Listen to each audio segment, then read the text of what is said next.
अंतिम सप्ताह में है। 2022 बस आने ही वाला है। आप सभी 2022 के स्वागत की तैयारी में जुटे हैं, लेकिन उत्साह और उमंग के साथ ही ये समय सचेत रहने का भी है। आज दुनिया के कई देशों में कोरोना के नए वेरिएंट ओमिक्रॉन की वजह से संक्रमण बढ़ रहा है। भारत में भी कई लोगों के ओमिक्रॉन से संक्रमित होने का पता चला है। मैं आप सभी से आग्रह करूंगा कि पैनिक न करें। हां, सावधान रहें, सतर्क रहें, मास्क उसका भरपूर उपयोग करें और हाथों को थोड़ी थोड़ी देर पर धुलना, इन बातों को हमें भूलना नहीं है। आज जब वायरस म्यूटेट हो रहा है तो हमारी चुनौतियों का सामना करने की ताकत और आत्मविश्वास भी मल्टीप्लाई हो रहा है। हमारी इनोवेटिव स्पिरिट भी बढ़ रही है। आज देश के पास 18 लाख आइसोलेशन बेड्स हैं, 5 लाख ऑक्सीजन सपोर्टेड बेड्स हैं, 1,40,000 आईसीयू बेड्स हैं। आईसीयू और नॉन आईसीयू बेड्स को मिला दें तो 90,000 बेड्स विशेष तौर पर बच्चों के लिए भी हैं। आज देश में 3,000 से ज्यादा पीएसए ऑक्सीजन प्लांट्स काम कर रहे हैं। 4 लाख ऑक्सीजन सिलेंडर्स देश भर में दिए गए हैं। राज्यों को जरूरी दवाओं की बफर डोज तैयार करने में सहायता की जा रही है। उन्हें पर्याप्त टेस्टिंग किट्स भी मुहैया कराई जा रही है। साथियों, कोरोना वैश्विक महामारी से लड़ाई का अब तक का अनुभव यही बताता है कि व्यक्तिगत स्तर पर सभी दिशा निर्देशों का पालन कोरोना से मुकाबले का बहुत बड़ा हथियार है। और दूसरा हथियार है वैक्सीनेशन। हमारे देश ने भी इस बीमारी की गंभीरता को समझते हुए बहुत पहले वैक्सीन निर्माण पर मिशन मोड में काम करना शुरू कर दिया था। वैक्सीन पर रिसर्च के साथ साथ ही approval processes, supply chain, distribution, training, IT support system, certification पर भी हमने निरंतर काम किया।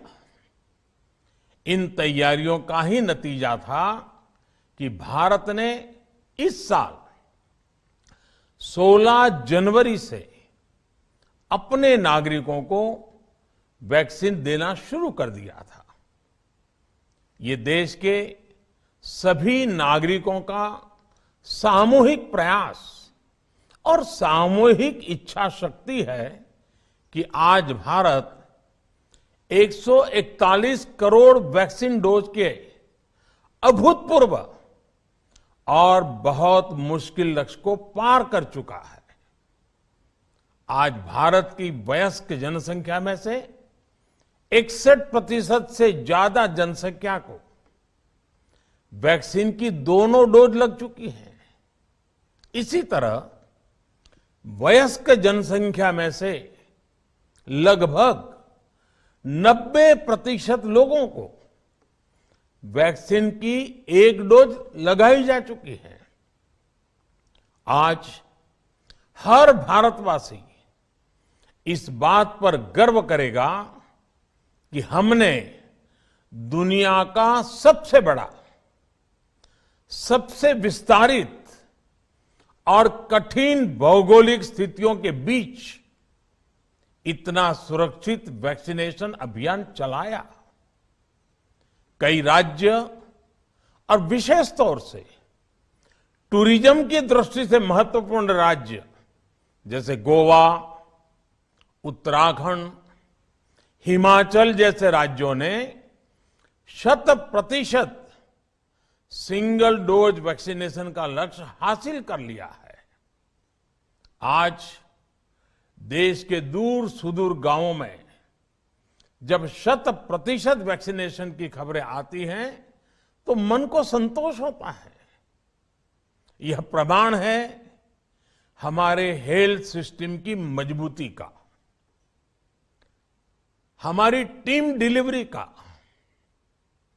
हमारे हेल्थ केयर वर्कर्स के डेडिकेशन और कमिटमेंट का, और देश के सामान्य मानवी के अनुशासन और विज्ञान में उनके विश्वास का। हमारे देश में जल्दी ही नेजल वैक्सीन और दुनिया की पहली डीएनए वैक्सीन भी शुरू होगी। साथियों, कोरोना के खिलाफ भारत की लड़ाई शुरू से ही वैज्ञानिक सिद्धांतों, वैज्ञानिक परामर्श और वैज्ञानिक पद्धति पर आधारित रही है। पिछले 11 महीने से देश में वैक्सीनेशन अभियान चल रहा है।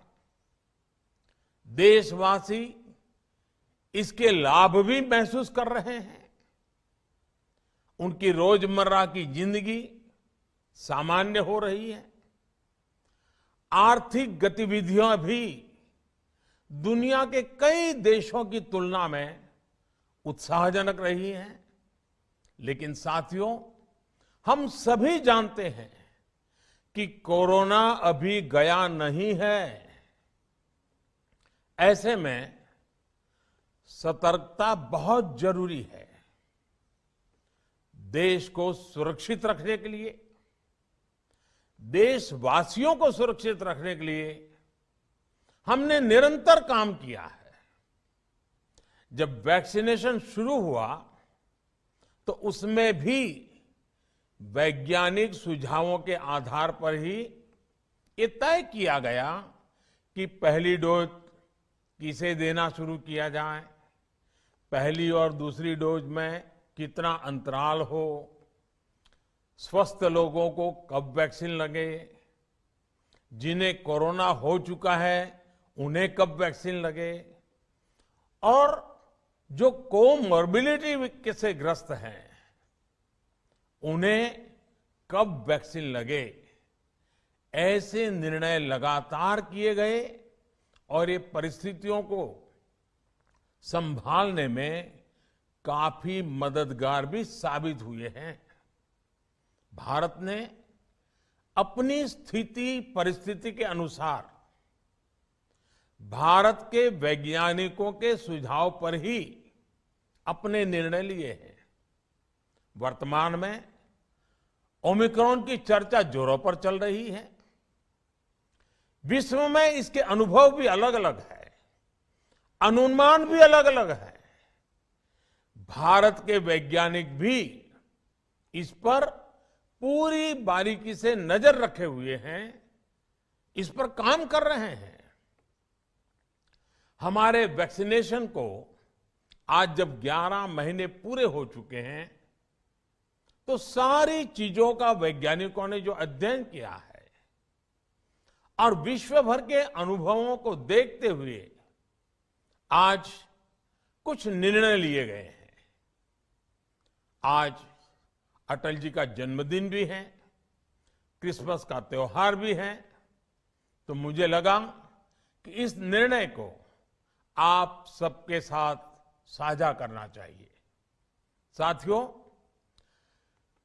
15 साल से 18 साल की आयु के बीच के जो बच्चे हैं, अब उनके लिए देश में वैक्सीनेशन प्रारंभ होगा। 2022 में 3 जनवरी को सोमवार के दिन से इसकी शुरुआत की जाएगी। ये फैसला कोरोना के खिलाफ देश की लड़ाई को तो मजबूत करेगा ही, स्कूल कॉलेजों में जा रहे हमारे बच्चों की और उनके माता पिता की चिंता भी कम करेगा। साथियों, हम सबका अनुभव है कि जो कोरोना वॉरियर्स हैं, हेल्थ केयर और फ्रंटलाइन वर्कर्स हैं, इस लड़ाई में देश को सुरक्षित रखने में उनका बहुत बड़ा योगदान है। वो आज भी कोरोना के मरीजों की सेवा में अपना बहुत समय बिताते हैं। इसलिए प्रिकॉशन की दृष्टि से सरकार ने निर्णय लिया है कि हेल्थ केयर और फ्रंटलाइन वर्कर्स को वैक्सीन की प्रिकॉशन डोज भी प्रारंभ की जाए। इसकी शुरुआत 2022 में 10 जनवरी सोमवार के दिन से की जाएगी। साथियों, कोरोना वैक्सीन का अब तक का ये भी अनुभव है कि जो अधिक आयु वाले हैं और पहले से ही किसी न किसी गंभीर बीमारी से पीड़ित है, उन्हें प्रिकॉशन लेना सलाह योग्य है। इसको ध्यान में रखते हुए 60 वर्ष से ऊपर की आयु के कोमॉर्बिडिटी वाले नागरिकों को उनके डॉक्टर की सलाह पर वैक्सीन की प्रिकॉशन डोज का विकल्प उनके लिए उपलब्ध होगा। ये भी 10 जनवरी से प्रारंभ होगा। साथियों, मेरा एक आग्रह है कि अफवाह, भ्रम और डर पैदा करने के जो प्रयास चल रहे हैं, उनसे बचना चाहिए। हम सभी देशवासियों ने मिलकर अब तक दुनिया का सबसे बड़ा वैक्सीनेशन अभियान चलाया है। आने वाले समय में हमें इसको और गति देनी है और विस्तार देना है। हम सभी के प्रयास ही कोरोना के खिलाफ इस लड़ाई में देश को मजबूत करेंगे। आप सबका बहुत बहुत धन्यवाद।